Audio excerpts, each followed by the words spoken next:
Welcome back. And again, as I told you before, we're abandoning the limiting process in order to calculate derivatives, and we're giving you rules and formulas that we're then going to build up from to be able to work with more complex problems. A lot of functions we use to model, at least for oscillations or vibrations, we use periodic functions sine and cosine.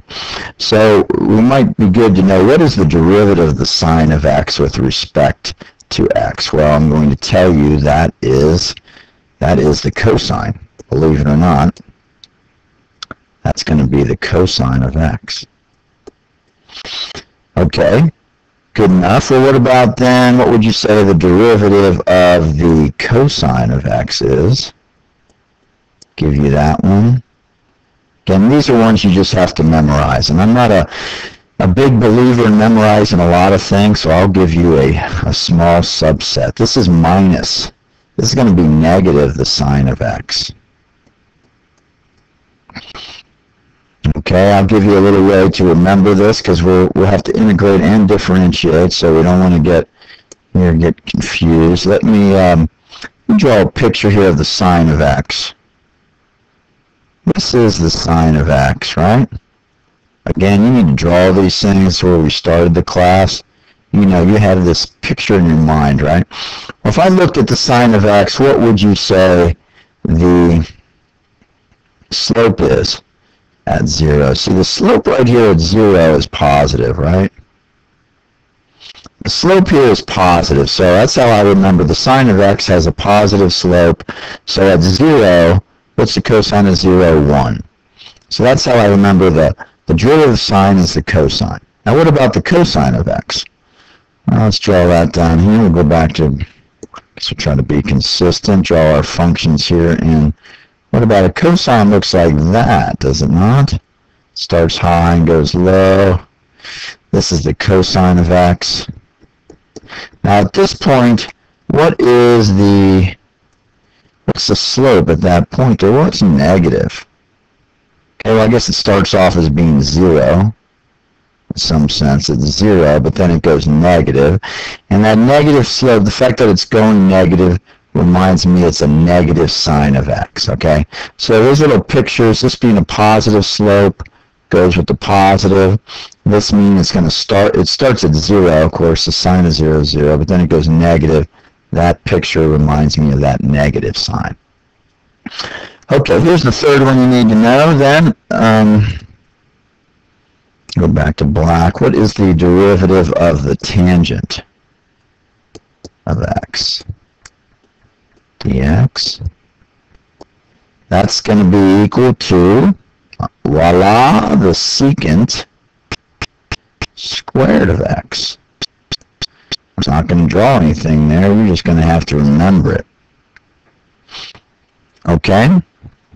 Of course, there's other trig functions. But these are the sine, cosine, tangent. You can derive the other ones, right? The thing you really have to know, you'll be able to derive the other ones. The cosecant, sorry. The cosecant of x, you just have to remember, that's 1 over the sine. You can use the quotient rule or the chain rule. The secant of x is what? Well, that's 1 over the cosine. And again, we can start deriving the answers.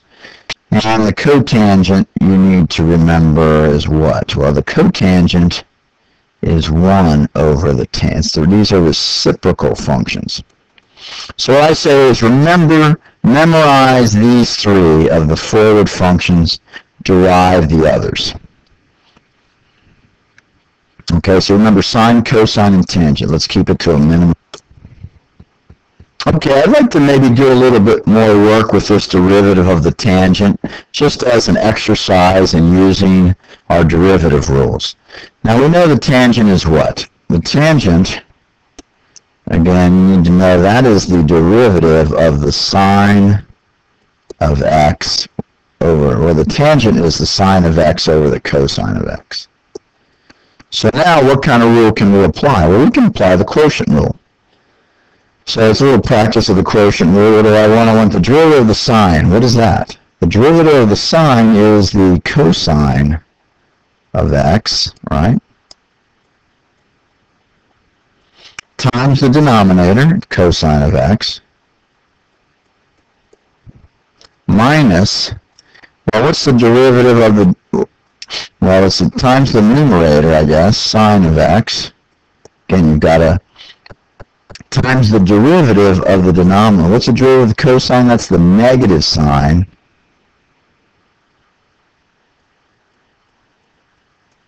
All over what? All over the denominator squared. Cosine squared of x. Okay. That's my quotient rule. Well, what's this equal to? Cosine times cosine is just the cosine squared of x. Minus times a minus, that's just plus, right? Sine squared of x. All over the denominator, this denominator comes down here, right? That's the cosine squared of x. And remember these, all these trig, this is a very important one to remember. Again, cosine squared plus the sine squared, that is the Pythagorean theorem for the unit circle, right? That's equal to what? That's equal to 1 over the cosine of that, cosine squared of x. Okay, well, is that what we had before? What did I say the answer was? Oh, it's the secant squared. Well, oh yeah, well, that's equal to the secant squared is this is the reciprocal function. So that is equal to the secant squared of x.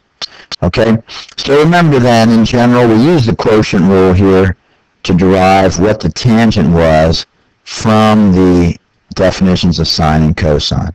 But I would recommend to you what you remember is this: cosine minus sine, derivative of the tangent is the secant. Remember those three, and I could give you rules for these reciprocal functions, but I think you should just derive those and not waste your precious memory space on those.